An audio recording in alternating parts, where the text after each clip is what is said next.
Nah, baik, kita pindah tema ya. Tema kita sekarang adalah bagaimana sih caranya Oh kita iya, membuktikan nabi itu nabi asli atau nabi palsu ya. siap, siap. Silakan Tunggu dulu sebentar. yang lain. Ya.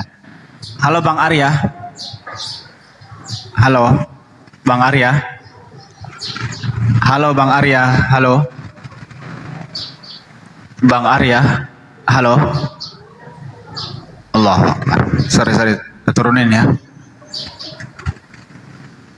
Oke. Silakan teman-teman Kristen yang ingin bergabung diskusi santai tanpa harus saling menghujat, silakan naik ke atas ya.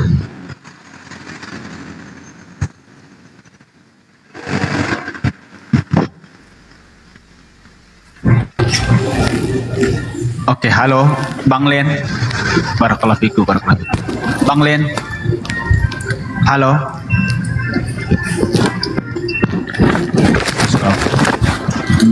Bunda Yola. Barakallahu fiku. Halo Bang Len. Halo Bang Len. Oh. Naik lagi kalau ini ya. Silakan. Silakan Kristen yang ada di bawah dipersilahkan naik ke atas ya.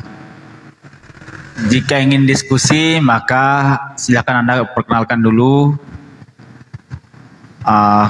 keilmuan Anda. Jika tidak, Anda sebagai jemaat awam silakan bertanya dan mendengarkan. Oke, silakan naik teman-teman.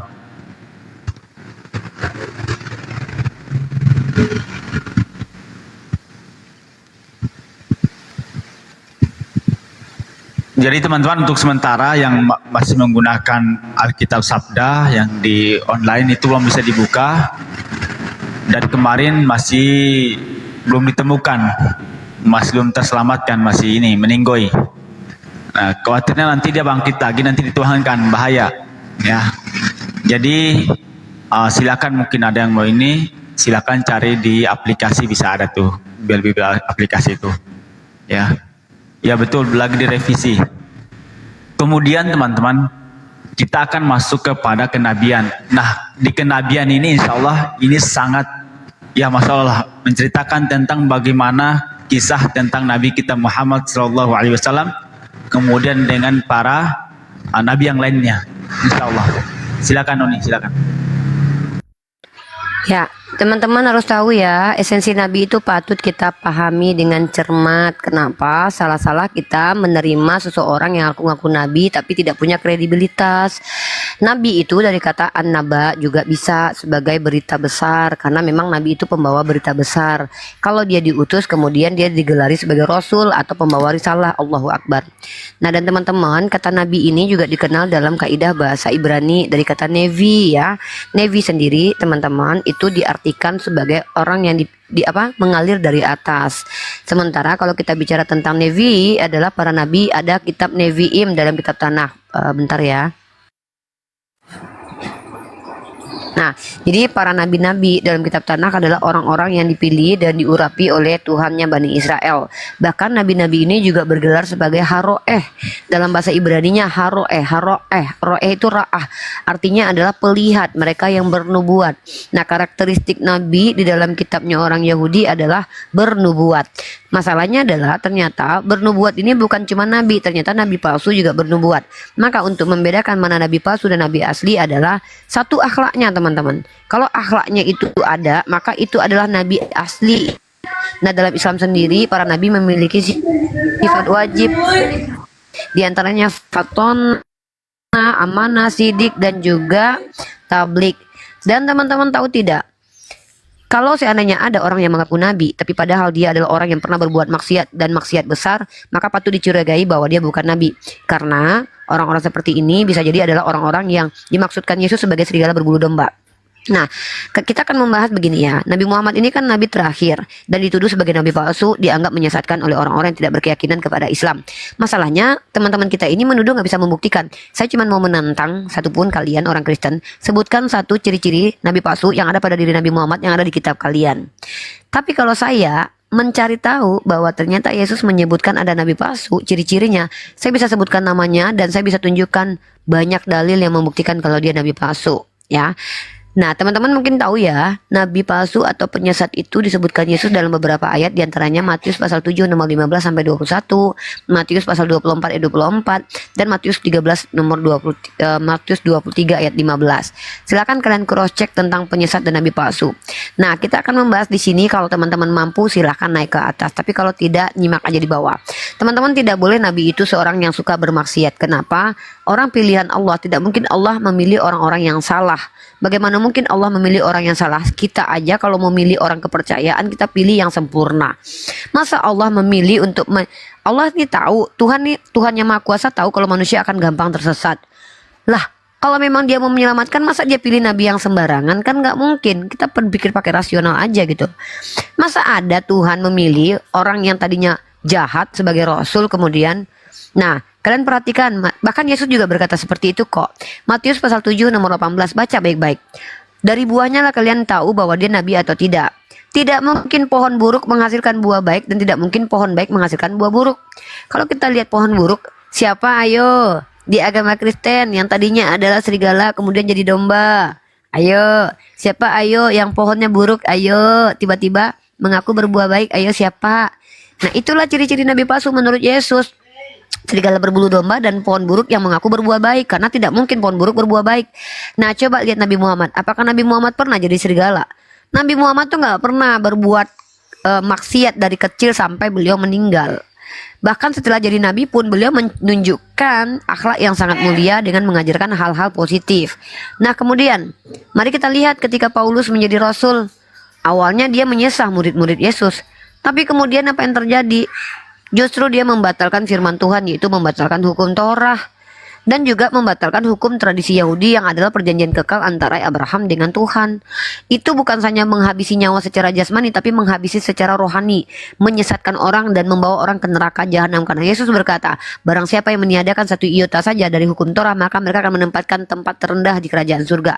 Ini nih, sementara Paulus bukan hanya mengajarkan mengurangi satu iota, bahkan membatalkannya. Efesus pasal 2 nomor 15. Inilah bukti teman-teman, bahwa kalian itu tidak mampu menunjukkan bahwa Nabi Muhammad itu adalah nabi yang, mohon maaf ya, nabi palsu. Mungkin kalian bilang begini, Nabi Muhammad kalian tuduh sebagai nabi yang CABUL. Sebenarnya yang CABUL itu nabi kami atau nabi kalian? Kalian lihat dalam kitab kalian, Tuhan kalian memberikan bini orang kepada Daud yang adalah nabi dalam kitab Rasul pasal 2 nomor 8 sampai 30. Perhatikan baik-baik. Nabi Hosea disuruh Tuhan kalian bersundul. Cebol nggak itu? Nabi Yesaya disuruh Tuhan kalian dalam Yesaya pasal 20 nomor 3 itu nggak pakai celana dalam selama 3 tahun. Cebol nggak itu? Bahkan Tuhan kalian sendiri sengaja membuka bajunya karena itu rancangan Tuhan untuk dia biar menyelamatkan manusia dengan cara nggak pakai baju di tiang salib. Cebol nggak itu? Cebol banget. Masa Tuhan mau menyelamatkan orang dengan cara mau membuka pakaiannya depan publik? Sengaja gitu biar kelihatan nama cewek-cewek waktu itu. Itu yang cebol. Nabi Muhammad coba tunjukin satu perilaku Nabi Muhammad yang kalian tuduhkan. Naik ke atas, ayo. Naik ke atas. Otak kalian tuh kotor banget. Kita lagi bahas kitab suci, malah dibahas lendir. Kalian tuh bisa gak sih normal kalau diskusi? Nah, apa yang kalian ucapkan lewat typingan kalian, itulah yang ada di hati kalian. Kita bahas ketuhanan, bahasanya selangkangan. Kita bahas kitab suci, bahasanya selangkangan. Gak jauh-jauh sih dari vagina yang kalian pikirkan mah. Heran. Kalian tuh orang-orang yang aku khawatirkan lihat lubang apa aja yang kebayang tuh lubang vagina, tau gak sih? Serius. Buktinya kalian kalau ngomongin Hajar Aswad, kalian kebayang vagina. Apa iya vagina orang tua kalian sebesar itu? Kalian tuh ngeri banget, tau gak sih? Nah, jadi mari, kalian mau cari dalil apa? Dalil tentang Daud adalah seorang nabi yang CABUL, dia ngambil bini orang. Banyak dalam 2 Samuel pasal 12 nomor 8. Baca tuh, Tuhan kalian ngambilin bini orang buat dia. Hosea pasal 1 nomor 2, dia disuruh bersundul sama Tuhan, memperanakkan anak-anak sundul. Yesaya pasal 20 nomor 3, dia disuruh gak pakai celana dalam 3 tahun. Tuhan kalian yang suruh. Belum lagi Tuhan kalian menciptakan Adam dan Hawa gak pakai pakaian, tinggal bareng manusia lagi. Itu CABUL nggak? Kalian tuh tahu adab. Kalian tahu nggak? Kalian tuh bersyukur ketika ada makan buah pengetahuan baik dan buruk, sehingga kalian tahu akhirnya kalian tuh punya kemaluan. Coba kalau seandainya Adam nggak makan buah pengetahuan baik dan buruk, sampai sekarang kalian nggak pakai baju. Karena Tuhan kalian menciptakan manusia nggak pakai baju, dibiarin geloyoran gitu aja jalan-jalan. Kalau di Islam beda. Justru ketika Adam memakan buah, ketika Adam mendekati pohon yang dilarang oleh Allah, auratnya tersingkap karena mereka akhirnya menzolimi diri mereka sendiri. Artinya mereka udah pakai baju dari awal. Giliran kalian Tuhannya seneng yang gak berbusana, malah nuduh agama kami yang CABUL. Tuhan kalian yang ngasihin bini orang kepada nabinya, agama kami yang kalian tuduh CABUL. Tuhan kalian yang mengistilahkan istilah istilah perjinahan itu hubungan badan sebagai istilah persekutuan Tuhan, dijelaskan lagi ada kelamin sebesar punya keledai. Kalian bilang agama kami yang COB, kalian normal nggak sih jadi orang? Ini berat kata kalian nunjuk-nunjuk, ya Islam rambutnya kelihatan cuma sebiji, yang ngomong nggak pakai celana dalam, nggak tahu malu nih. Nanti aku sentil kalian. Udah aku bilang kalian nggak usah masuk ke komal ini. Komal ini komal tempat orang-orang yang mencari ilmu, bukan komal orang yang mikirin vagina doang. Pagi-pagi udah ngomongin vagina kamu. Otakmu tuh diperbaiki, Oten. Heran, ya. Nggak punya rasa malu kalian tuh umat Kristiani ya. Teman-teman Kristen tuh nggak ada rasa malu, punya kemaluan doang tapi nggak punya rasa malu ya. Sama kayak punya otak tapi nggak punya akal ya. Punya kemaluan tapi nggak punya rasa malu, punya otak tapi nggak punya akal. Dayanya nggak ada ya. Dayanya nggak ada. Iya, benar ya. Punya kemaluan tapi nggak punya rasa malu. Gitu. Ngeri banget kalian nih. Dari tadi aku udah peringatin, nggak usah naik ke komal, jangan di komal ini, nanti kalian tergoncang. Aku udah bilang, kalian soalnya kalau tergoncang langsung menghujat, beda sama kami. Ya. Nah, apakah teman-teman Kristen ini pengikut Yesus atau pengikut Paulus? Mari kita bedah. Teman-teman tahu nggak? Yang mengajarkan bahwa hukum Taurat itu dibatalkan bukan Yesus. Yesus berkata, jangan menyangka aku datang meniadakan hukum Taurat, tapi aku datang untuk menggenapinya. Menggenapi itu nggak ada ceritanya menghilangkan, guys. Yang menggenapi itu, kalian tahu arti genap? Bilangan genap tahu nggak? Belajar matematik nggak? Bilangan genap tahu nggak? Yang bisa dibagi? Bilangan genap, ngerti nggak bilangan genap? Ini Bunda centil, nanti kamu nggak tahu bilangan genap. Loh, kemana kamu waktu belajar matematik? Kabur. Nah, genap itu teman-teman bisa terjadi kalau yang ganjil itu kalau nggak ditambahin, kalau nggak dikurangin. Paham nggak? Misalnya 3 nih ganjil nih. Bisa jadi genap kalau nggak dikurangin 1, kalau nggak ditambahin 1 jadi genap dia. Ngerti nggak? Nah, makanya Yesus itu menggenapi artinya apa? Dia mengurangi kalau nggak menambahkan. Mengurangi apa? Mengurangi ajaran-ajaran yang dibawa oleh Yahudi yang sangat berat. Di antaranya apa? Masa waktu hari Sabat nggak boleh membantu orang? Makanya Yesus komplain di situ. Apabila ada keledai yang jatuh pada hari Sabat, masa nggak bisa dikeluarin? Masa nggak bisa dibantu? Makanya Yesus menyembuhkan orang di hari Sabat. Yahudi marah tuh. Karena bagi mereka itu hari Sabat itu hari yang harus dikultusnya, nggak boleh ngapa-ngapain. Sementara nggak kayak gitu. Hari Sabat itu harus memuliakan Tuhan. Justru harus banyak berbuat baik, amalan soleh pada waktu itu, sebagaimana kami umat Islam pada hari Jumat. Orang-orang Yahudi malah bilang nggak boleh ngapa-ngapain. Mana ada ceritanya begitu? Karena manusia adalah Tuhan di hari Sabat. Maksudnya apa? Hari Sabat itu diperuntukkan untuk manusia mengkhususkan hari beribadah kepada Allah. Gitu. Nah, Yesus itu mengurangi yang diberat-beratkan oleh orang-orang sesat dari kalangan Saduki dan Farisi. Nah, Yesus juga menghalalkan apa yang diharamkan sebagai hukuman kepada Israel. Ini ada di Al-Quran. Artinya dia mengurangi dan menambahkan, bukan malah mengubah dan membatalkan. Membatalkan seperti bapak kalian, yaitu Paulus. Paulus itu bapak kalian loh. Akulah yang menjadi bapak kalian karena Injil yang kuberitakan. Tuh, bapak kalian tuh Paulus, bapak Paulus. Makanya ada Paulus. Gitu. Coba kalian perhatikan baik-baik. Yesus saja mengatakan, jangan memanggil siapapun Bapa di muka bumi ini, karena Bapamu hanya satu, Dia yang di surga. Kalian manggil Paulus Bapak, manggil Yesus Bapak. Sembrono ya. Udah aku bilang sama Kristen jangan naik ke sini, jangan masuk ke sini. Agak berat kajiannya, karena aku udah bilang gitu. Masih aja bandel ngeyel juga. Siapa suruh kalian masuk ke sini? Terguncang kan imannya. Nah, apakah agama Kristen ini mengikuti Paulus atau Yesus, teman-teman? Mari kita lihat. Pertanyaannya, kalau kalian ngaku ikut Yesus, apa sih yang diajarkan Yesus yang kalian ikuti, Kalau yang diajarkan Paulus yang kalian ikuti mah banyak. Membatalkan hukum Torah, tidak bersunat, makan B2, ya, mencampur adukan ajaran Yahudi dengan ajaran pagan. Banyak yang kalian ikuti dari Paulus. Beriman doang masuk surga. Mana ada Yesus berkata begitu. Bahkan Yakobus sendiri, saudaranya Yesus, saudara tiri Yesus, mengajarkan bahwa iman tanpa perbuatan mati. Giliran Paulus ya bukan siapa-siapanya Yesus, kerabat Yesus juga kagak, temannya juga enggak, ngaku-ngaku ketemu Yesus lagi. Bilang bahwa imanlah yang menyelamatkan. Mana ada kalau iman cuma menyelamatkan. Kalian tahu nggak ketika ada perempuan sundul yang diampuni dosanya? Apa kata Yesus? Dosanya yang banyak ini telah diampuni karena dia banyak berbuat kasih. Padahal Yesus belum mati waktu itu. Emang Yesus sudah menumpahkan darahnya buat mengampuni perempuan itu? Enggak. Artinya ya dihapus lagi aku. Bikin akun baru lagi aku bentar. Oke, siap. Nggak band lagi udah. Gitu.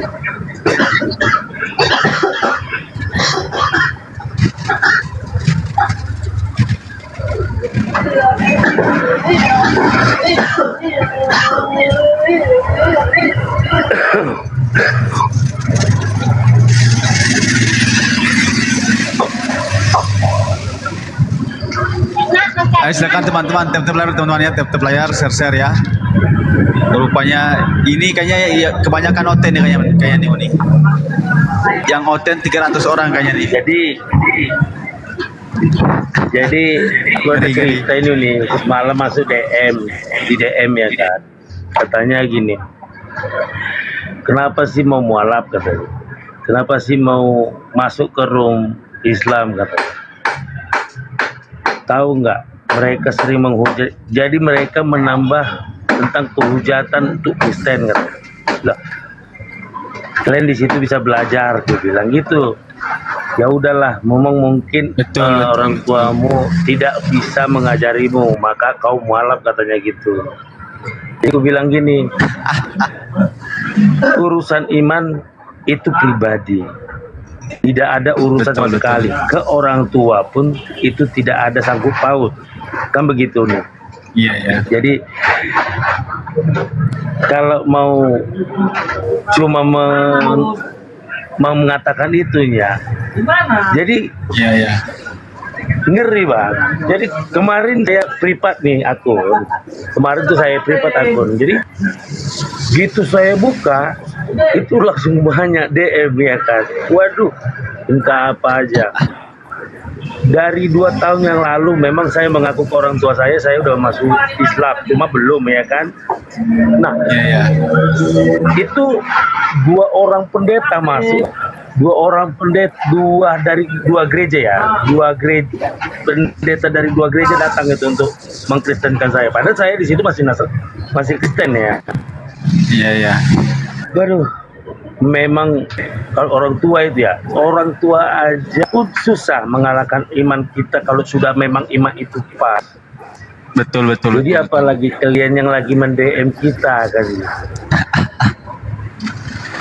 Jadi saling toleransi lah ya, saling bertanya kenapa ya gitu kan, gitu enak kan. Jadi Siap.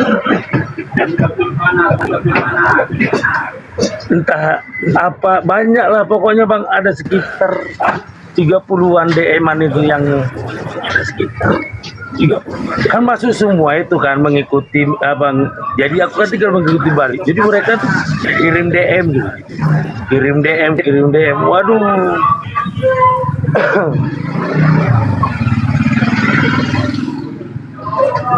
Teman-teman Oten mah suka gitu, baper, mah marah-marah mulu, ih.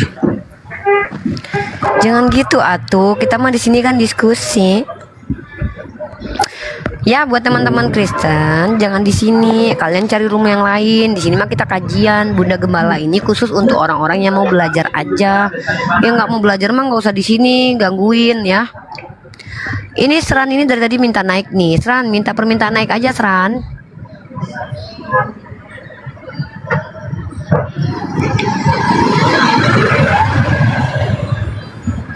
Ya, Bang Freddy kita mute dulu ya, Bangku, biar nggak.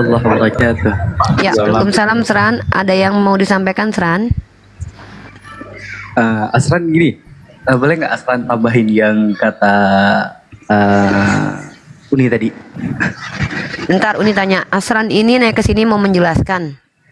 Enggak, ya, Asran Islam loh. Iya, gini brother, ini kan room dialektika. Di sini jangankan non muslim, yang muslim aja kalau berbicara harus jelas kredibilitasnya. Pertama, betul-betul orang yang mengkaji dan memiliki keilmuan, silakan jelaskan. Kalau teman-teman hanya menonton, tiba-tiba tahu dalam pemikiran sendiri tanpa mempelajari secara mendalam, terus tiba-tiba ingin kontribusi, khawatirnya nanti kalian salah, lalu kami luruskan, nanti terlibat perdebatan dengan kami. Maka pastikan kalian yang Islam kalau ingin kontribusi menjelaskan tentang Islam, kalian harus jelas-jelas kredibilitasnya. Minimal kalian seorang santri atau kalian seorang mahasiswa atau mahasiswi yang mencoba untuk kritis, mencoba untuk menjelaskan, nggak apa-apa. Kenapa? Potensi berdebat dengan saya nanti besar. Ketika takutnya berbicara nggak bawa data. Saya nggak bisa membiarkan orang Islam menjelaskan Islam itu nggak bawa data. Kecuali hafal di kepala. Paham, Seran? Paham? Ya, gimana? Mau melanjutkan menjelaskan? Tapi nanti kita akan minta sumber-sumbernya loh. Oh, baik. Perkenalkan, nama saya Asran Ahram Al-Kasyah Kombi. Sekarang saya di Ma'had Tahfidzul Quran Imam Asim di Depok. Saya saya juga sarjana di Taiz University Yaman, di Yaman ya.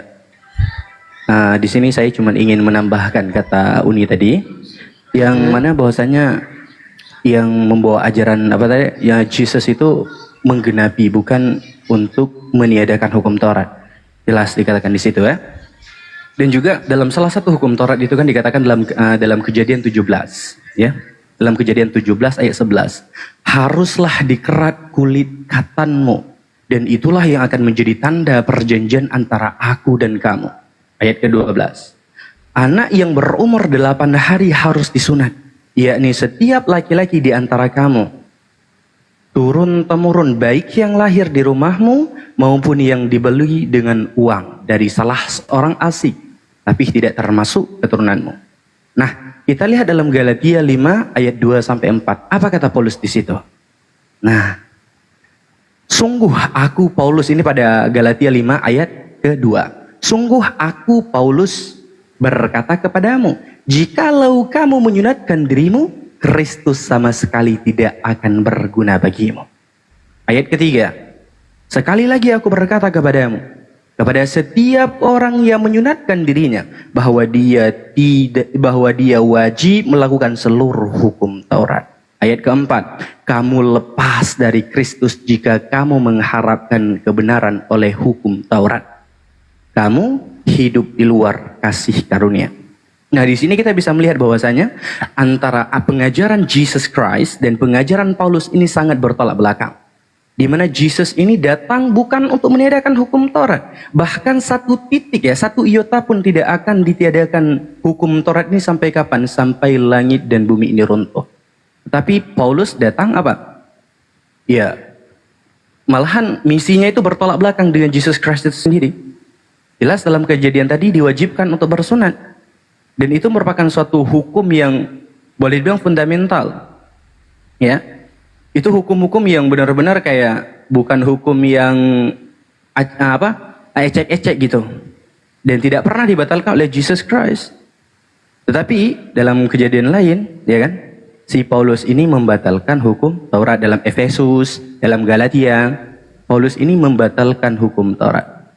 Nah, berarti yang bisa kita lihat bahwasanya sekarang ya orang Kristen yang khususnya a Pauline Christianity, ya, itu pengikut Paulus, bukan Jesus. Karena kalau kita merunut pada kejadian, kepada historical Christian, sebelum Pauline Christianity yang kita lihat sekarang ini ya, karena pengkultusan pertama kali kepada Jesus Christ itu berawal daripada apa? Pauline Christianity. Karena sebelum itu ada Kristen yang mula-mula, contoh Ebionite Gnostic. Dan Ebionite Gnostic ini tidak pernah mengkultuskan Jesus sebagai Tuhan. Contoh Gnostic. Gnostic itu menganggap Jesus itu apa? Messenger from God. Apa itu? Utusan dari Tuhan. Mereka hanya menganggap Jesus ini sebagai imam ataupun pemimpin rohani, bukan Tuhan. Akan tetapi pengkultusan lahirnya, pengkultusan kepada Jesus itu dari siapa? Dari a Pauline Christianity. Kita contohkan menurut William Ready. Dia merupakan sarjana liberal. Itu dalam bukunya The Paul tahun 1907. Itu jelas di situ.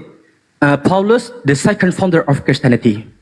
Paulus ini pendiri kedua agama Kristen. Itu kata William Ready. Tapi kalau kata Rudolf Bultmann, ya, di dalam Theology of New Testament, ya, Rudolf Bultmann ini merupakan seorang teologi sekaligus pengkaji Bible nih yang paling terkemuka pada paruh pertama abad ke-20. Ya. Kalau kata Rudolf Bultmann dalam bukunya The Theology of New Testament, Paulus ini the founder of Christianity, pendiri utama agama Kristen, pendiri utama nih agama Kristen. Nah, jadi otomatis yang kalian ikuti sekarang jelas bukan Jesus Christ, akan tetapi Paulus. Barakallahu fiik. Ya, sama-sama. Terima kasih ya, Sran ya.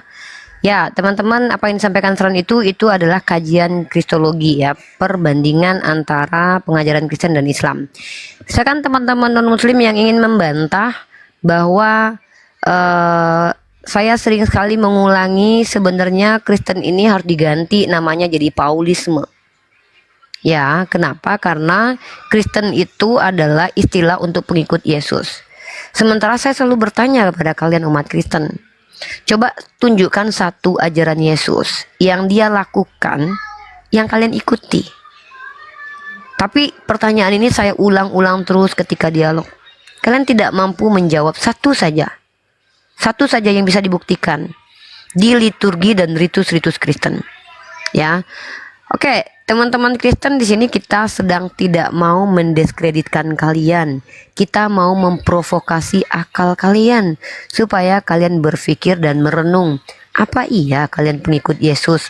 Nah, saya bisa membuktikan kalian justru adalah orang yang paling menentang ajaran Yesus. Antara Yesus dan Paulus memiliki ajaran yang kontras atau bertentangan. Contoh, Yesus tidak meniadakan hukum Taurat, Paulus meniadakan hukum Taurat. Cara menegur orang yang salah dalam Matius itu 4 mata, tapi kata Paulus menurut penyampaian Timotius muridnya, menegur orang itu depan orang banyak. Bahkan ajaran Yesus menurut Matius sendiri itu sejalan dengan ajaran ulama kami Imam Syafi'i, ya. Kemudian perkara mengampuni, kalian lihat dalam kitab Lukas di mana Yesus mengampuni karena seseorang itu banyak berbuat kasih, bukan karena tertumpahnya darah. Tapi Paulus mengajarkan tidak bisa mengampuni tanpa darah. Ini pengajaran dari siapa coba? Tuhannya Bani Israel aja nggak bilang kayak gini. Kemudian pengampunan tanpa darah itu ada dalam kitab Lukas pasal 747, peristiwanya tentang perempuan yang diampuni karena banyak berbuat kasih. Dan juga di dalam Yakobus pasal 2 sampai 24 itu dibenarkan karena perbuatan, bukan hanya karena iman. Tapi Paulus mengajarkan sampai saat ini soteriologi Calvinis itu ajaran yang mempercayai karena iman kalian selamat. Kalian menurut Paulus itu selamat karena anugerah atau karena iman. Efesus pasal 2 nomor 8. Artinya teman-teman, kalau seandainya kalian lihat ritus, keyakinan, doktrin kalian itu tidak berasal dari Yesus Kristus. Seperti itu ya. Nah, makanya saya tanya kepada kalian. Nubuatan Nabi palsu pun tidak ada dipenuhi oleh Nabi Muhammad SAW. Tapi kalau kita bisa mengkaji, nubuatan Nabi palsu itu hanya dipenuhi oleh Paulus. Ya, contoh teman-teman kalau lihat beberapa ayat tentang nubuatan Nabi palsu. Matius pasal 23 nomor 15. Baca baik-baik. Saya fokus di Matius 23:15 nih. Ya, kalian renungkan ini. Kalau seandainya saya salah, laporkan saya ke kantor polisi nih. Kita bicara pakai data dan faktual. Matius 23:15, Yesus menegur orang-orang Farisi ahli Taurat dan berkata, celakalah kalian ahli Farisi ahli Taurat, celakalah kamu hai ahli-ahli Taurat dan orang Farisi, hai kamu orang-orang munafik. Orang Farisi itu dianggap sebagai orang munafik. Kalian justru menerima Paulus yang adalah orang Farisi. Ada apa dengan kalian? Yesus sudah peringatkan orang Farisi itu munafik. Hati-hati dengan segala berbulu domba. Hati-hati dengan ragi Farisi. Apa maksudnya ragi Farisi? Kemunafikan orang Farisi. Kalian malah mengambil ilmu dari orang Farisi, yaitu Paulus yang adalah orang Farisi. Nah, celakalah kamu hai ahli Taurat dan orang Farisi. Hai kamu orang-orang munafik, sebab kamu mengarungi lautan dan menjelajah daratan untuk mentobatkan satu orang saja menjadi penganut agamamu, dan sesudah ia bertobat kamu menjadikan dia orang neraka yang 2 kali lebih jahat daripada kamu sendiri. Sekarang saya tanya sama kalian, sebutkan satu agama di dunia ini yang datangnya dari orang Farisi, yang diajarkan melalui orang Farisi ini harus menyeberangi lautan dan menjelajah daratan, kemudian mentobatkan satu orang pengikutnya, dan pengikutnya menjadi orang terjahat di muka bumi. Sebutkan agamanya kecuali Kristen. Sebutkan satu kecuali Kristen. Sebutkan selain Kristen, ada nggak? Sebutkan satu agama. Perhatikan baik-baik. Kenapa saya katakan Kristen? Paulus ketika dia menyesah murid Yesus, dia menyesah siapa? Menyesah orang yang percaya kepada Yesus kan? Perhatikan baik-baik sepanjang sejarah. Agama mana yang pernah menghabisi jutaan nyawa manusia karena berbeda doktrin padahal Tuhannya sama? Kristen. 500 tahun inkuisisi. Bertahun-tahun Protestan menginkuisisi anak baptis. Dihabisi nyawanya karena beda keyakinan doang, padahal kitabnya sama, Tuhannya sama. Persis seperti Paulus. Kejahatan Paulus apa? Menyesah orang-orang percaya kepada Yesus. Apa kejahatan orang-orang Katolik dan Protestan? Menghabisi orang-orang yang dianggap bidat. Nyawanya banyak nggak? Banyak. Berapa tahun? Ratusan tahun, paman. 500 tahun inkuisisi, 200 tahun perburuan penyihir. Perempuan dianggap penyihir karena dia pinter. 200 tahun lamanya. Bayangkan, kejahatan kalian lebih jahat daripada Paulus. Nah, coba tunjukin agama mana yang datang dari orang Farisi. Nabi Muhammad bukan orang Farisi by the way. Ayo tunjukin aja. Mari kita buka secara data dan sejarah. Oke, kalian bilang Paulus setelah jadi murid Yesus langsung baik. Sejak kapan? Baca di kitab kalian. Dalam kitab 2 Korintus pasal 11 nomor 88, ya, Paulus sendiri mengklaim dirinya merampok satu jemaat untuk memuliakan jemaat lain. Dia mengeksklusifkan ajarannya sendiri. Dalam 2 Korintus pasal 12 nomor 11, dia apa? Sungguh aku telah menjadi botol, tetapi kamu yang memaksa aku. Sebenarnya aku harus kalian puji. NPD sekali bukan? Nabi Muhammad pernah nggak minta dipuji? Rasulullah Shallallahu Alaihi Wasallam ketika dipuji, beliau ajarkan kita untuk lempar seseorang yang memuji dengan pasir. Pujian itu neraka, pujian itu nggak penting. Yang penting itu doa kepada Allah. Nah lanjut, Paulus meminta upah duniawi, cuan, ya. Dalam kitab kalian, dalam 1 Korintus pasal 9 nomor 11, nggak tahu udah direvisi malah ini. Jadi jika kami telah menaburkan benih rohani bagi kamu, berlebih-lebihankah kalau kami menuai hasil duniawi daripada kamu? Nabi Muhammad itu diharamkan makan sedekah. Nabi Muhammad itu diharamkan makan zakat. Nabi Muhammad itu nggak boleh makan dari sedekah. Nabi Muhammad itu bekerja. Nabi Muhammad itu boleh dapat harta perang, tapi beliau tidak pakai sendiri. Paulus apa yang dilakukan? Berlebih-lebihankah kalau kami juga ingin bermegah? Dan bahkan dia menyandingkan dirinya dengan ke-12 murid Yesus yang dipilih secara langsung oleh Yesus. Bahkan merasa lebih hebat. Dan bahkan dia mengatakan Petrus sendiri adalah orang munafik dan berselisih dengan Barnabas. Orang seperti ini yang benar-benar diurapi Roh Kudus. Ayolah, berpikirlah. Nah, sekarang begini. Mari kita buktikan Kristen ini pengikut Paulus atau pengikut Yesus. Maka teman-teman Kristen tolong naik, jawab satu pertanyaan saja untuk mengkonfirmasi kalau kalian betul-betul mengikuti Paulus, mengikuti Yesus maksudnya. Minimal satu ajaran deh. Sebutkan satu ajaran Yesus yang dia ajarkan dan dia jalankan dan dia ajarkan untuk kalian dan dia terapkan untuk dirinya sendiri yang kalian ikuti. Satu aja, nggak usah banyak-banyak. Satu aja. Paling ajaran kasih. Iya, kita nggak apa-apa. Kalau memang ajaran kasih, saya mau nanya, cara mengasihi diri sendiri menurut Yesus seperti apa? Justru Yesus mengajarkan apa di kitab kalian? Pikul salib, jangan melawan orang jahat kepadamu, ditampar pipi kiri kasih kanan. Itu ajaran kasih, itu mah ajaran kasihan, kawan. Kalau memang seperti itu ya udah gitu loh. Artinya kalian akan mengasihi orang lain seperti kalian mengasihi diri kalian. Itu apa? Dengan disalib. Kalian salib orang lain karena kalian menyalibkan diri sendiri. Makanya teman-teman, kalau misalkannya teman-teman mau berdialektika dengan kami umat Islam, kami tuh nggak minta kalian tuh menguasai semua cabang ilmu. Minimal kalian ngerti dengan apa yang kalian ucapkan, ya. Biar kita sama-sama mengedukasi publik. Silakan Greg, prolognya dari yang lain mungkin Bang MJ, Bang Freddy ada lagi yang mau disampaikan Bang Freddy? Halo Bang Freddy. Cukup itu aja. Uni.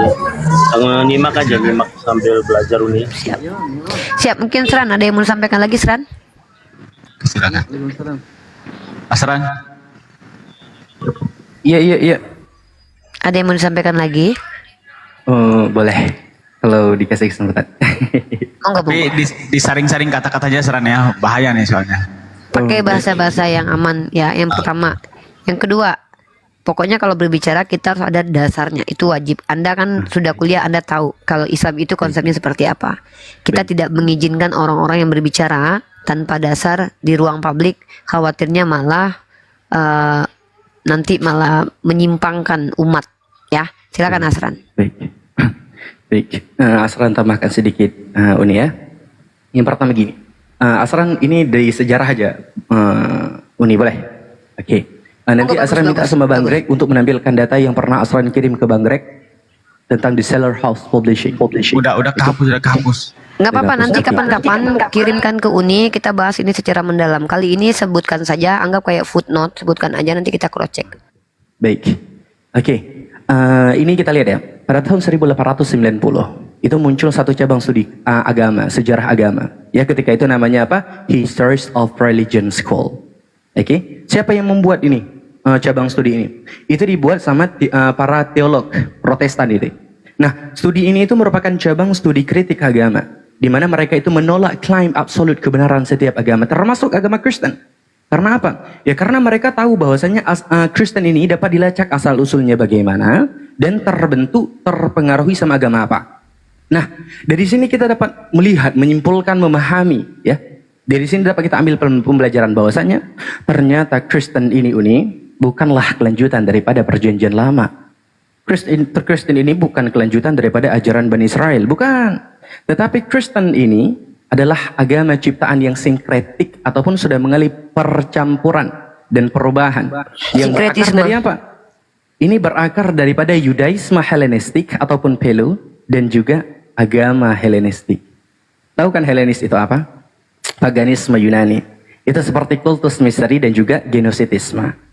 Nah, yang tadi kan ada Asran singgung tentang William Brady tadi dalam The Paul tahun 1907 tadi ya. Bentar dek. Teman-teman di follow akun Asran biar dia bisa open cam ya. Teman-teman kalau mau di open cam, teman-teman follow karena dia masih 177 pengikut. Teman-teman muslim tolong di follow ya. Kita akan memberikan tempat kepada teman-teman kita yang mengkaji secara akademik dan memang memiliki wawasan untuk memperkokoh dialektika lintas iman kita. Tolong dibantu follow akun saudara kita. Dan supaya Asran bisa membuka cam dan kita tahu saudara kita ini jelas orangnya seperti apa, oke? Karena kejelasan atau transparansi dalam menyampaikan ilmu pengetahuan itu adalah bagian dari metode penyampaian ilmu dalam Islam. Teman-teman di follow akunnya biar dia bisa open cam ya. Berapa kalau open cam itu berapa ratus guys? 300-an lebih ya? Biasanya 200 200 sudah lah bisa, Bro. 200 Relatif bisa. Uni. Oh, Relatif. oke. Ini punya saya 300 belum bisa open cam. Oh gitu.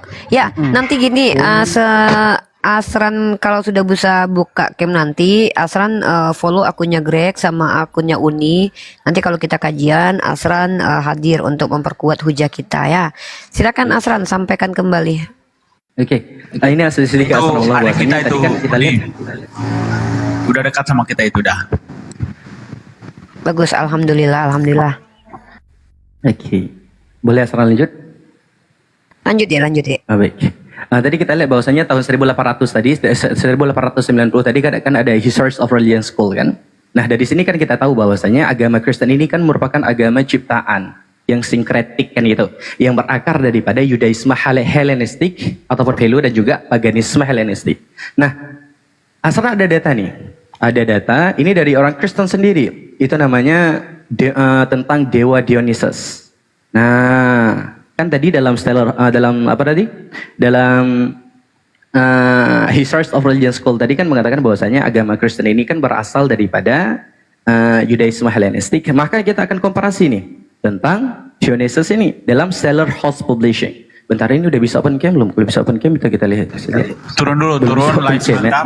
Coba turun live dulu deh. sebentar. Nanti Live naik dulu, lagi deh. sebentar. Baik. Live 1 menit, Bentar ya. 2 detik lah. Oh, baik.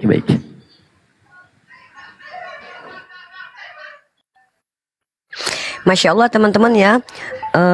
Saya menghimbau kepada saudara-saudara muslim ya, kalian siapapun, kalau memang kalian adalah seorang pembelajar, memiliki data-data, memang memiliki wawasan luas, mari kita bersama, berjuang bersama, memperkuat hujah kita, saling bersinergi. Ya, bisa jadi kalian telah membaca buku yang belum kami baca, bisa jadi sebaliknya. Jangan teman-teman ketika belajar tapi ilmu kalian tidak bermanfaat buat umat. Buat apa kalian belajar? Lebih baik kalian belajar sedikit tapi ilmunya kalian sampaikan ketimbang kalian belajar banyak tapi terpendam ilmunya dan akhirnya kalian meninggal tanpa membawa apa-apa. Ya, saudara-saudaraku yang muslim dan muslimah, ya harus ada generasi, harus ada jiwa muda yang mencintai ilmu, termasuk salah satunya ilmu dialektika ini. Mohon dengan sangat teman-teman, seandainya kalian adalah pembelajar, naiklah bersama kami. Tunjukkan kalau kalian berbicara menggunakan hujah yang jelas dan memiliki panduan yang jelas, metode yang jelas, dan juga memiliki manner yang bagus, sehingga pada akhirnya Islam semakin kuat. Kita butuh orang-orang berilmu untuk mengisi sudut-sudut kita yang masih kosong. Kita butuh anak-anak muda yang mendedikasikan waktunya untuk belajar, bukan hanya menghabiskan waktu untuk disia-siakan. Ya, berdirilah bersama kami, teman-teman. Teman-teman yang muslim, berdirilah bersama kami dan belajarlah kemudian. Ya, silakan Sran. Saran saya juga buat teman-teman muslim dan muslimah yang lain, jangan terlalu pertama, jangan terlalu berlebihan ya. Ketika teman-teman kita baru tampil misalkannya, baru bersama dengan kita, ingat ada namanya salah satu apa ya, kalau dalam Islam itu ria. Kita tidak mau saudara-saudara kita ini ria, maka teman-teman jangan terlalu berlebihan memuji. Ucapkanlah kalam-kalam mulia seperti Masya Allah, Subhanallah, agar teman-teman kita yang masih muda ini, yang jiwanya masih muda ya, ketika mereka tampil di hadapan kita dan memiliki ilmu pengetahuan, mereka tidak NPD, tetapi justru menjadi orang yang tawadu kemudian ya. Mudah-mudahan Asran salah satu orang yang insya Allah bisa mewariskan atau melanjutkan perjuangan kita dalam dunia apologetik. Saya bangga banget beberapa hari ini, bulan terakhir ini saya bertemu dengan Iqbal, dengan Greg, dengan Sran salah satunya, dan saya masih berharap bertemu dengan anak-anak muda lainnya yang insya Allah mampu mengisi, mampu bersinergi dengan kami yang ya, kami ini yang sudah tua-tua ini ya. Bang Zuma juga akan pergi meninggalkan kita, saya juga akan meninggal. Kalian yang muda-muda inilah, ingat loh, Allah itu mencintai orang-orang tua yang yang taat kepada Allah. Tapi Allah mencintai kalian yang lebih muda ini yang taat kepada Allah loh. Kalian yang dicintai oleh Allah lebih daripada kami yang tua-tua ini. Ya, silakan lanjut deh. Oke teman-teman, ini belum bisa on cam beliau. Coba dinaikkan lagi di flow lagi biar sampai 300 lebih lah, biar bisa on cam. Tapi nggak apa-apa, sampaikan aja. Insya Allah, Seran apa yang pun yang disampaikan Anda, nanti kita juga harus ada hak untuk meng-cross check. Teman-teman jangan manja. Ketika dia menyampaikan informasi, dengarkan dulu, nanti kita cross check. Jangan katakan absolut benar. Namanya kita belajar, saling belajar. Silakan Seran, sampaikan aja deh. Nggak apa-apa. Baik, Bang Greg coba dibuka chat. Asra udah kirim tuh Stellar House Publishing. Coba dibuka chat. Udah bisa Satu device, soalnya satu device ini. Satu device ya. Oke. Nggak apa-apa, jelaskan aja, presentasikan aja deh. Insya Allah nanti kalau kita bareng bersama lagi, nanti kalau Greg sama Iqbal buka Komal, nanti kita bahas kalau kamu udah bisa buka cam. Nggak apa-apa, jelasin aja. Baik. Oke. Dari sini tadi bahwasanya kita udah mengetahui bahwasanya Kristen ini kan akarnya dari mana? Kristen ini akarnya daripada Yudaisme Helenistik ataupun Pelo, dan juga daripada paganisme Helenistik. Ini Asra merujuk pada apa? Asra merujuk pada History of Religion School tahun 1890. Bisa dicek teman-teman di internet juga ada, insya Allah. Internet juga ada. Coba dicek History of Religion School. Oke? Nah, di situ kita bisa mempelajari bahwasanya ternyata agama Kristen ini merupakan agama sinkretik yang berasal daripada Yudaisme Helenistik ataupun Pelo, dan juga agama pagan Helenistik. Oke, di sini Asran ada satu ada satu data lah ya yang bisa Asran komparasi dengan apa? Komparasi dengan bahwasanya dengan data daripada History of Religion School tadi. Asran ambil dari Stellar House Publishing. Bisa di search teman-teman di di Google. Stellar House Publishing Dionysus. Nah, kita lihat ini. Dionysus lahir dari seorang perawan pada tanggal 25 Desember. Dibunuh dan dibangkitkan setelah 3 hari. Oke? Itu judulnya. Maka kita akan melihat nih. Kita lihat. Tentang Dionysus ini. Penjelasan tentang Dionysus. Oke? Dionysus, dewa anggur Yunani. Dionysus ataupun Bacchus juga disebut sebagai Lycus. Digambarkan lahir dari seorang ibu perawan pada tanggal 25 Desember, melakukan mukjizat seperti mengubah air menjadi anggur. Sampai di sini dulu. Ya, di dalam kekristenan, siapa yang memiliki mukjizat mengubah air menjadi anggur? Siapa? Siapa ini? Jesus ya. Lanjut deh. Ini sambil aktivitas, sambil mendengarkan, sambil nyimak ya. Oke, baik. Oke. Berarti Dionysus ini kan merubah air menjadi anggur. Salah satu mukjizatnya muncul dikelilingi atau oleh salah satu daripada 12 sosok, menyandang julukan seperti Bapa dan Juru Selamat, meninggal ya, bangkit kembali setelah 3 hari dan naik ke sorga. Sampai di sini dulu nih. Sampai di sini dulu nih. Nggak usah kita lanjutkan ke bawah dulu. Sampai di sini. Coba kita komparasikan dengan Jesus Christ yang menurut orang Kristen, budaya Kristen ini, agama Kristen. Ya. Sama nggak dengan Dengan identik nggak dengan Dionysus ini? Bang Greg, identik nggak Bang MJ? Identik nggak dengan Jesus? Dionysus ini dulu. Identik kah? Maka kita lihat nih, mukjizat Dionysus dalam agama pagan ya. Ingat, Dionysus ini sudah disembah ya pada abad ke-7 sebelum Masehi, tahun sekitar tahun 601 lah. Ya, udah disembah nih sebagai dewa anggur Yunani. Ingat nih, udah disembah nih 600 tahun lah ya. 600 tahun sebelum Jesus ada, Dionysus ini sudah ada. Nah, maka nggak bisa kita bilang bahwasanya oh Dionysus ini menjiplak Jesus, tidak. Tapi kalau yang sebaliknya bisa jadi, karena ini lebih duluan lahir ya. Maka kita lihat nih mukjizatnya. Yang pertama, Dionysus lahir dari seorang perawan pada tanggal 25 Desember ataupun titik balik matahari musim dingin. Yang kedua, dia adalah putra Bapa Surgawi. Yang ketiga, sebagai anak suci, Bacchus ditempatkan di sebuah buayan, palungan, tempat tidur di antara binatang-binatang. Nah, identik gak dengan Jesus? Yang ketika orang Islam mengatakan bahwasanya, ya, Siti Maryam melahirkan Isa alaihissalatu wassalam di bawah pohon kurma. Oh tidak, kata orang Kristen. Dia lahir di kandang domba, di dalam palungan. Karena apa? Identik dengan Dionysus ini. Padahal nggak ada tuh data yang mengatakan bahwasanya Jesus itu lahir di kandang domba. Nggak ada data dalam Alkitab. Nggak ada data dalam Bible mengatakan bahwasanya Jesus lahir di kandang domba, nggak ada. Yang dikatakan apa? Di dalam palungan ada. Sama nggak dengan Dionysus? Sangat-sangat sama. Identik nggak? Sangat identik. Kita lanjut lagi. Dionysus adalah seorang guru keliling yang melakukan mukjizat. Dia adalah dewa pohon anggur dan mengubah air menjadi anggur. Selanjutnya, Dionysus menunggangi seekor keledai dalam prosesi kemenangannya. Identik nggak dengan Jesus? Oh tentu sangat identik dong. Identik nggak Bang Greg, Bang MJ? Identik nggak? Iya, iya. Identik. Sangat identik ya. Kita lihat lagi. Ia adalah raja suci yang dibunuh dan dimakan dalam ritual ekaristi untuk kesuburan dan penyucian. Sang dewa melakukan perjalanan ke dunia bawah untuk menyelamatkan orang yang dicintainya bangkit dari tanah kematian setelah 3 hari. Identik nggak dengan Jesus? Sangat identik lagi ya. Oke, kita lihat lagi. Dionysus bangkit dari kematian pada tanggal 25 Maret dan naik ke sorga. Bacchus dianggap sebagai bapak, pembebas, dan juru selamat. Dionysus dianggap sebagai putra tunggal, raja segala raja, dewa segala dewa, penanggung dosa, penebus yang diurapi, dan alfa dan omega. Identik nggak dengan Jesus nih? Ini kayak sangat-sangat identik lagi ya. Identik pakai banget lagi. Kita lihat lagi. Sebentar Sang.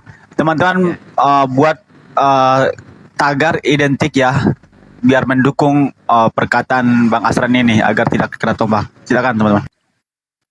Oke, kita lihat lagi. Ya. Selanjutnya, dia diidentifikasikan dengan domba ataupun domba muda. Selanjutnya, gelar pengorbanannya Dendrites atau pemuda pohon, menunjukkan bahwa dia digantung di pohon atau disalib. Nah, menurut teman-teman semua nih, menurut teman-teman semua yang ada di bawah nih, ya, tentang mujizat Dionysus ini, identik nggak dengan Jesus? Sangat identik. Ya, identik banget. Pakai Identik banget lagi. Ya, memang Dia alfa, dia omega. Ya. Habis itu apa lagi? Dia putra Bapa Surgawi. Dia bangkit dari tanah kematian setelah 3 hari. Itu Jesus banget loh. Dalam apa? Dalam budaya orang Kristen itu Jesus banget gitu. Bukan Jesus kaleng-kaleng, Jesus pakai banget gitu. Oke, kita lanjut. Berarti sekarang kita udah mengetahui bahwasanya agama Kristen ini merupakan agama sinkretik yang boleh kita bilang bahwasanya berakar daripada Yudaisme Helenistik ataupun Paleo dan agama paganisme Helenistik. Oke, kita lihat lagi.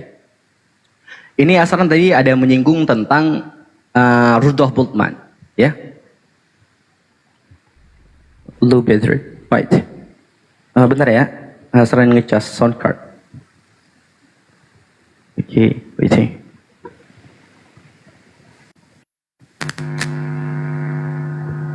Oke, sambil menunggu teman-teman. Tes 1 2. Kenapa? Noise nggak? Itu nggak? Noise nggak? Aman. Oke, asal lanjut ya. Boleh asal lanjut? Lanjut. Oke. Nah, Sekarang kita lanjut tadi. Tadi kita udah mengetahui bahwasanya Kristen ini berakar daripada agama pagan. Nah, kita lanjut. Rudolf Bultmann ini, menurut Rudolf Bultmann, itu dalam bukunya Theology of New Testament. Siapa sih Rudolf Bultmann ini? Nah, Rudolf Bultmann ini merupakan seorang teolog Jerman, ya. Dia latar belakangnya Lutheran dan juga sarjana Bible yang paling terkemuka pada paruh pertama abad ke-20. Itu dalam bukunya Theology of New Testament pada tahun 1951. Bisa di cross check teman-teman di apa? Di Google ya, bisa di cross check di Google tentang bukunya judulnya Theology of New Testament, ya, karangan Rudolf Bultmann, terbitan tahun 1951. Secara gamblang di situ, ya, secara gamblang dan tegas di situ dia menyatakan bahwasanya Paulus itu pendiri utama agama Kristen yang dia labeli sebagai apa? The founder of Christianity. Nah, dia itu menyimpulkan bahwasanya cerita tentang kehidupan Yesus yang mula-mula di Markus itu sebenarnya siapa sih yang nulis? Yang nulis itu merupakan kalangan jamaat Helenistik, bukan murid Yesus. Nah, yang menulis itu merupakan kalangan daripada jemaat Helenistik ataupun pengikut pagan Yunani dengan latar belakang apa? Latar belakangnya Greek speaking church. Oke? Nah, kita lihat pendapat dari orang Yahudi, Yehuda sendiri, ya. Kita lihat, ini Hiamokobi, ya. Hiamokobi ini merupakan seorang sarjana Yahudi yang paling terkenal pada tahun 1856, ya. Dalam bukunya The Myth Maker and the Invention of Christianity. Coba di cross check lagi. Asram pernah ngirim ya tentang buku ini sama Bang Greg? Belum. Oke. Nanti kapan bahasan lagi. Ini dalam The Myth Maker Paul and the Invention of Christianity. Ya, Rudolf Bultmann menyebutkan bahwasanya Paulus itu siapa sih? Paulus itu adalah seorang petualang dan pengkhayal terbesar yang mendirikan agama Kristen. Ya, dengan dipengaruhi ide-ide pemikiran dari agama-agama mistik Yunani, Paulus kemudian itu menemukan konsep keilahian Yesus, penebusan Yesus, dan perjamuan kudus. Nah, menurut Hiamokobi ini, penulis Injil itu mengaburkan Yesus yang nyatanya adalah orang yang paling taat tentang halakah Yahudi. Tidak pernah bermimpi untuk melanggar Yudaisme ataupun hukum-hukum Yahudi. Tak pernah apalagi menemukan agama Kristen. Sebaliknya, kalau kata Hiamokobi, Paulus justru ya merupakan seorang bidat, mohon maaf, ya, dalam Yudaisme, seorang pemikir Helenis yang kemudian menafsirkan Yesus ke dalam kerangka pemikiran orang Yunani dan ajaran genositisme.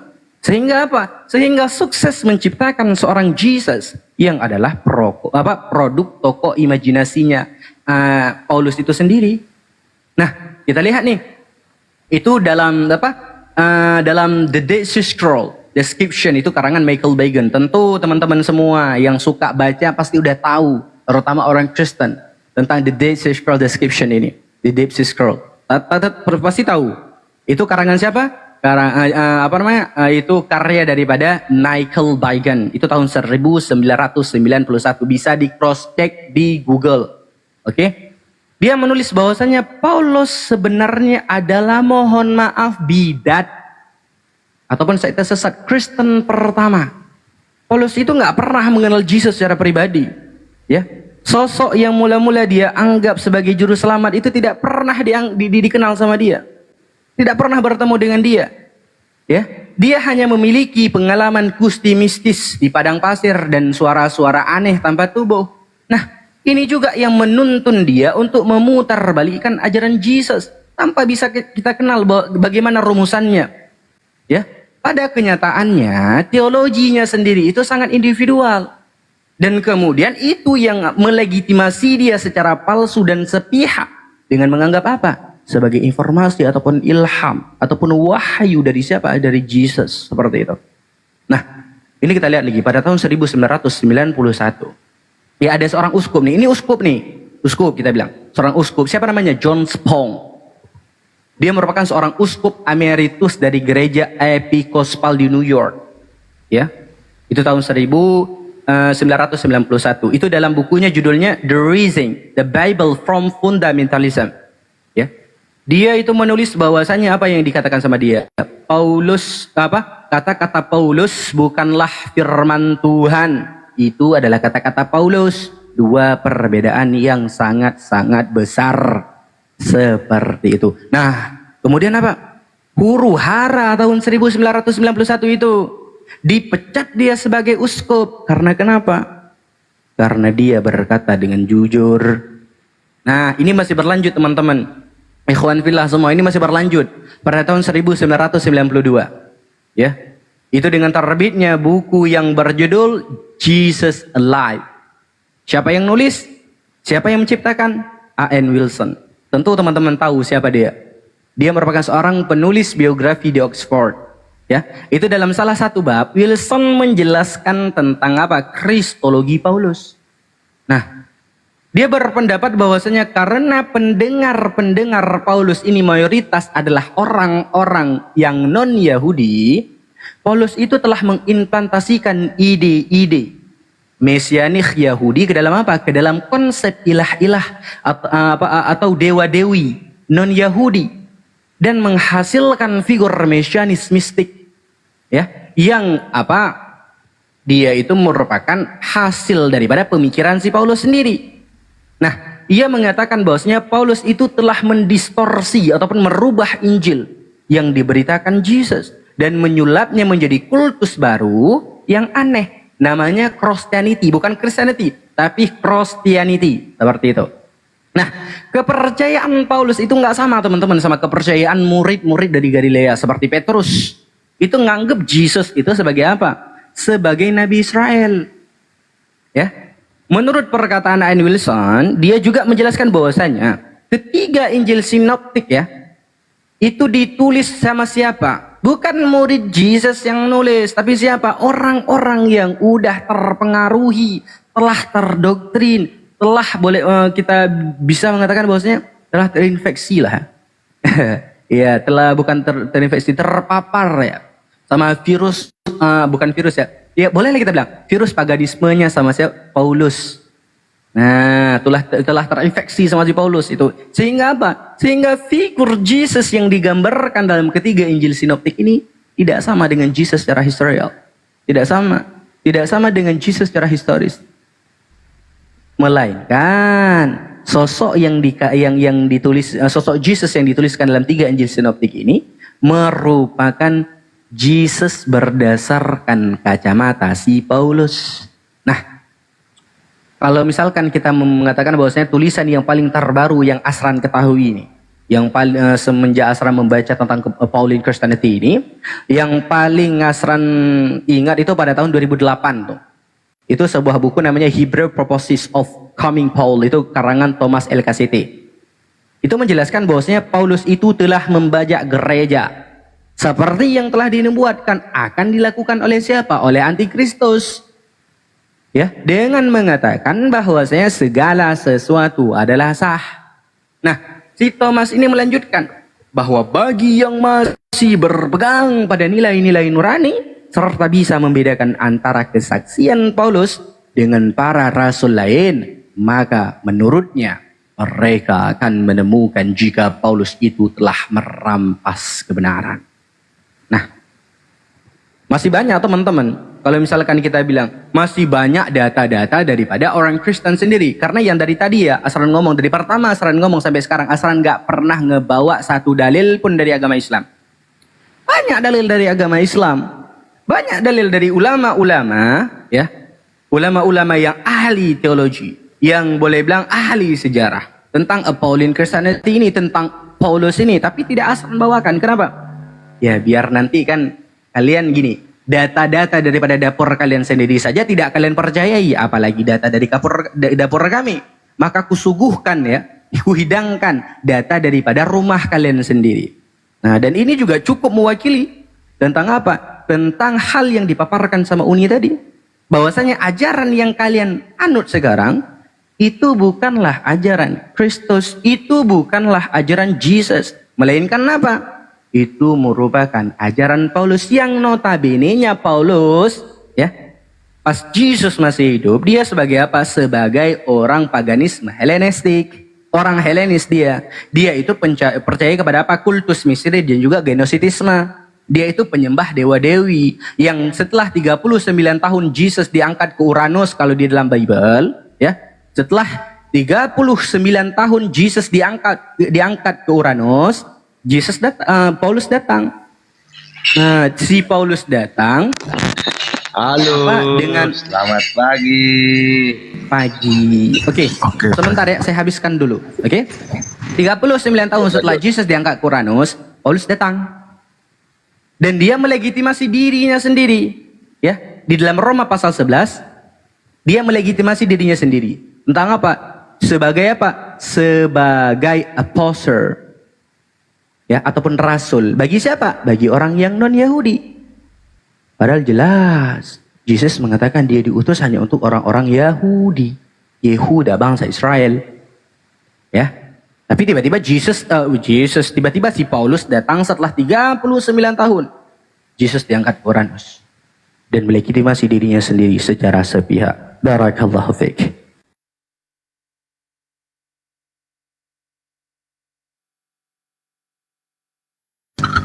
Oke teman-teman, kencangkan tutup layarnya ya. Dia tembus sampai 100 karena ini kita sudah ada lawan diskusinya. Silakan Bang Camat Samaria. Silakan teman-teman, kencangkan lagi tutup layarnya. Biar aman, tidak kerungkat. Silakan lanjut.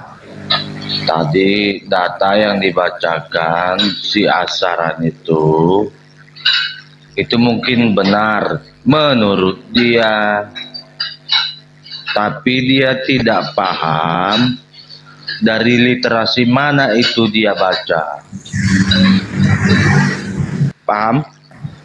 Dia nggak tahu itu dari buku-buku mana. Oke. Cross check. Ini saya bilang. Sebentar. Saya bilang. Yang pertama, karya William Ready, namanya Dengar. Saya kasih literasinya, kamu baca. Cek. Berani nggak? Tampilkan datanya. Berani nggak open cam tampilkan datanya? Saya kasih literasinya di mana? Yang pertama, ini karangan William Brady, judulnya The Paul tahun 1907. Buka di Google sekarang. Cross check sekarang. Screenshot kasih. Bisa. Yang kedua, ya, Theology of New Testament. Karangan siapa tadi yang pertama? Siapa yang pertama? Satu-satu bilang. Jangan William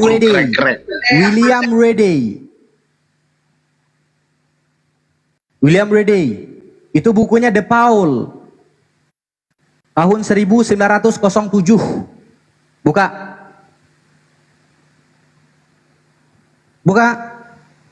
Tampilkan.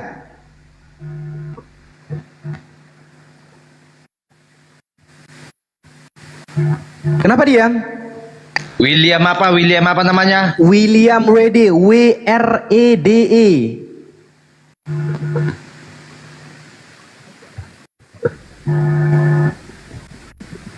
Udah.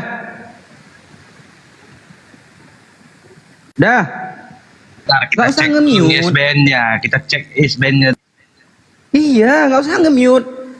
Buka terus. Open cam, buka. Buruan. Kalau berani sih. Udah. Buku William Ready.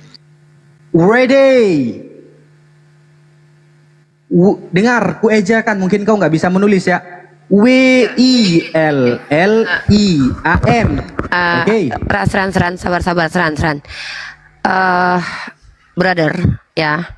Kalau Anda belum pernah membaca bukunya, apa hak kamu mengatakan itu benar dan salah? Belajar dulu, baru naik, baru bantah orang.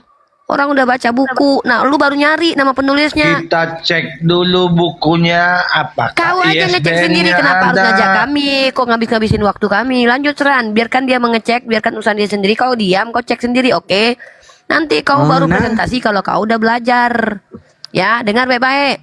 Orang-orang Kristen, kalau kalian baru saja ngecek buku, jangan kalian aja orang yang udah belajar berdebat. Yang ada di sini William. Aduh, ya urusan kau. Urusan kau gak ada urusannya dengan William. Greg, mute orang ini. Lanjutkan kajian Seran. Hak kau mengatakan orang lain salah kalau kau udah baca bukunya. Nyari penulisnya aja kau baru sekarang. Besarkan biar ku tunjukkan bukunya. Putarkan biar kutunjukkan bukunya. Kau cari Tunjukkan, bukunya, kalau nggak ada, ya kau tunjukkan. Tunjukkan kalau memang kau Tunjukkan. penting ya. Kau Tunjukkan. penting kok Besar, kali ini, ya, tapi kita kasih kutunjukkan. kita kasih kesempatan Tunjukkan. sekali orang ini ya. Orang nggak pernah baca, kok kritisi orang yang udah pernah baca. Tunjukkan. Terguncang ini orang ini. Begitulah mereka, Bu. Lagi Uni. lagi enak-enaknya dengar kajian, kau masuk merusak peradaban. Memang hama bener ini. Mana kau? Dikasih kesempatan kau malah mencret.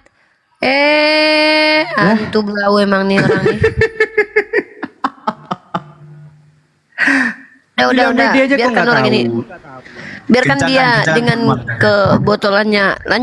Lanjut kajian. Cerdaskan anak bangsa. Nggak ada cerita kita kasih kesempatan orang-orang baru belajar, baru nyari nama penulis aja kau udah berkoar-koar. Kupikir kau tahu. Kalau kau udah pernah baca bukunya, baru kau bisa kritisi. Penulisnya aja kau baru cari. Mak. Kau isap Nggak, katanya tadi nggak ada William Ready, katanya Uni, nggak ada William Ready katanya. Dia aja baru nyari. Sekarang baru tahu dia. Ini baru tahu, baru Ya tahu Allah. dia. Mana kau, woi camat? Udah kecilkan lagi orang ini, minta di follow ini sebenarnya ini. Nggak ada Kau minta William Ready katanya. Kau minta Aduh, dibesarkan Mama bukan? sayangnya. Mama Sayang, sayangnya, Mama sayang sayangnya. sekali Misalkan, ini. Dengar, ya udah kalau nggak ada William Ready, ya udah Rudolf Bultmann LKCT. Rudolf Bultmann itu judul bukunya Theology of William Wedey mana ada? Abdul. Biasakan buka data Aduh. itu. Uni, Kasih coba on- coba on dibuka cam. ini. Uni, coba Jangan dibuka. Uni. Ini lagi di dapur. 99% Lihat congor. lihat nih. Bedanya orang yang agak tulul sama orang cerdas. Uni coba buka Uni. William Ready. Oh ini di Itu dapur judul deh, bentar bukunya lagi Paul. dapur deh, bentar. Bentar deh, bentar. Kalau nggak Bang Greg, coba buka Bang Greg. William Ready. WILLAM WREDE. William Ready. Oke, judul bukunya Paul. Itu tahun 1900. Kirim ke WA lah. Ya. Ini William Wedey. Apologet PCS. Astagfirullahaladzim. Hey, kalau kau dengar, kalau kau mengedit foto orang begitu, itu kena undang-undang ITE loh. Dengar. Kenapa ya? Enggak usah, enggak. Dengar. Ini ya. Pertama, dia nggak tahu yang dimaksud siapa. Dia nggak bisa menemukan ujung-ujungnya nyerang. Dia salah orang, harusnya yang kau serang. Karena dia nggak punya serangan lain, akhirnya dia serang Uni. Inilah bukti bahwa kalian itu hama peradaban. Tidak mampu kalian membuktikan. Malah nyerang. Saya sudah curiga Uni. Itu bisa kena Ada undang-undang ITE loh nih. Bisa apa-apa, enggak itu Uni udah nggak peduli dengan itu. Kenapa Uni memperdulikan hal-hal yang bukan Uni, ngapain gitu loh, nggak penting banget iya. gitu loh. Dan dia juga nggak jelas namanya siapa, kita juga ngelaporin dia nggak jelas. Ini bukti ya, dia nggak mampu membatalkan apa yang dikatakan Seran. Akhirnya dia Makanya- apa, dia menghujat di Iya. sini, akhirnya dia memfitnah. Itu teman-teman, makanya saya bilang tidak mungkin pada saat orang itu menjadi Kristen sekaligus dia bersifat jujur dan bersifat cerdas, itu tidak mungkin, mustahile saudaraku. Lanjut. Ya, saya ini ya sedikit ya. Jadi gini, beliau ini ada di roomnya teman waktu itu juga begini kelakuannya. Jadi miris banget gitu loh. Yang ngakunya katanya akademis, ternyata apa? Menjawab hujah dari orang Muslim Bang itu Ardiansa ya, Bang dengan Ardiansa ya? hujatan. Bang Ardiansa ya? Iya, bukan di roomnya Fauzia. Iya, Dia hanya Bang. hanya menampilkan gambar-gambar yang tidak mendidik gitu loh. Kualitas apa kayak gini. Seharusnya teman-teman Oten di bawah itu malu kalau ada yang ngaku apologetnya itu seperti ini gitu loh. Nggak mampu Mereka nggak malu dek, maaf Iya. dek. Mereka tuh punya kemaluan tapi nggak punya rasa malu dek. Nah ini ya, buku Paul ditulis oleh William Ready itu ya teman-teman ya. Teman-teman bisa lihat di arsip itu dan bisa dapatkan bukunya guys ya. Sorry saya ini kan ini ya, saya sambil di dapur, sambil bolak-balik dapur, sambil leha-leha juga. Saya pengen biarkan kalian yang muda-muda mengedukasi publik gitu ya. Nah, tapi kalau ada orang-orang Kristen yang dia baru tahu nama penulisnya dan baru dia cari, biarkan dia bermasalah dengan dirinya. Kita nggak perlu tanggapin. Tugas kita di sini adalah apa? Menyampaikan gitu. Jadi memang karakteristik teman-teman kita Kristen ini ketika sudah terguncang, yang mereka lakukan itu bukan mengcounter, tapi lebih menghujat, serang pribadi. Dia pikir dengan dia tampilkan seperti tadi itu dapat apa? Dia pikir si Sran akan berhenti begitu. Greg akan berhenti live, terus saya akan berhenti live gitu. Gunanya kamu tampilkan itu tadi buat apa coba? Kamu pikir saya akan berhenti membongkar aib agama kalian? Tidak akan pernah, saudaraku. Ya makanya saya bilang dari tadi, kalian umat Kristen yang tidak siap dengan perbedaan dan tidak siap dengan ilmu pengetahuan, jangan naik ke komal-komal seperti ini. Bahaya kalian, terguncang kalian. Nah, terbuang waktu kita sia-sia hanya karena menanggapi orang-orang seperti tadi. Next time kita tuh harus gini ya, kalau mereka itu baru tahu penulisnya, jangan biarkan mereka bermasalah di komal kita, biar suruh mereka cari belajar dulu sendiri. Setelah belajar baru masuk ke kini. Ya silakan dilanjutkan, Seran. Banyak sebenarnya fakta-fakta tentang sinkretisme ajaran Kristen. Ya kalau kita lihat dari liturginya sendiri juga banyak sinkretismenya, dan itu fakta sejarah yang tidak bisa mereka bantah. Silakan lanjut, Seran sama Greg. Lucu banget orang-orang Kristen ini. Oke, lanjut Seran. Ini Bang Greg, kasih nampak Seller House Publishing tadi. Biar lebih itu, biar mereka tahu bahwasanya Tuhan yang mereka itu merupakan apa? Merupakan Dionysus. Mohon maaf ya Dionysus. Ya itu Bang, makanya saya sudah awalnya pengen belajar ya, tapi ternyata ya bukan sia-sia sih Bang sebetulnya. Cuman dapat lawan diskusi yang macam tadi itu bukannya membuat kita menjadi cerdas gitu, malah menurunkan kualitas kita. Nah, harusnya dia malu lah dengan saudara Otennya di bawah itu kan. Bukannya dia menjawab, malah menghujat, menyerang personal lagi. Kan itu memalukan gitu loh. Nah inilah apa namanya, coba ini teman-teman Oten di bawah panggil apa namanya apologetmu yang paling bagus lah, ya kan, yang tidak membuat diri kalian tuh malu di bawah, yang Uni membanggakan udah kalian. 6 tahun loh. Uni udah 6 tahun ya MG ya. Uni 6 tahun. Uni udah menghadapi siapa? Esra Soru, Uni udah pernah diskusi. Bahkan kita tuh lebih mempermalukan gereja kalau kita diskusi sama pendeta mereka. Pendeta mereka tuh full doktrin banget, dan mereka tidak pernah bersandar kepada informasi yang jelas gitu loh, dan aktual tuh nggak ada. Mereka tuh jarang literasi tuh nggak ada. Nah bahkan tuh kalau lebih enak tuh diskusi tuh sama orang-orang yang bahkan tuh ya kayak si Aderion tuh masih enak tuh. Walaupun ngotot-ngotot gitu, dia setidaknya tuh belajar, dia bawa data, dia cari-cari lah, walaupun dia cari asal-asal gitu ya, masih mending gitu. Nah tapi kalau kita bicara tentang pendeta mereka, apologet mereka, coba sebutkan siapa yang baik nanti itu hanya akan jadi bidat. Yang benar-benar belajar lama-lama jadi bidat. Banyak yang lama-lama jadi bidat, kayak si Demian tuh. Ya walaupun kabarnya dia berpindah lagi, aku nggak ngerti ya. Tapi setidaknya ketika dia berhadapan dengan kita apologet, terus dia benar-benar belajar, dia tahu bahwa Kristen itu bukan agama yang datang dari Yesus. Rata-rata begitu. Nah itu fakta. Pada saat bersamaan kawan-kawan Kristen ini, pada saat bersamaan mereka jujur dan cerdas, itu hal yang mustahil. Mustahil. Kenapa? Tidak mungkin orang yang cerdas itu percaya kepada doktrin yang sebenarnya nggak jelas. Tidak mungkin mereka bisa jujur mengakui bahwa sebelum Yesus lahir sudah ada Dionysus ini. Nggak mungkin mereka terima itu. Bahkan mereka akan bilang salah itu tanpa bisa membuktikan. Buktinya tadi itu. Dia bilang salah, nggak ada ISBN. Kok ISBN? Buktikan dulu buku itu nggak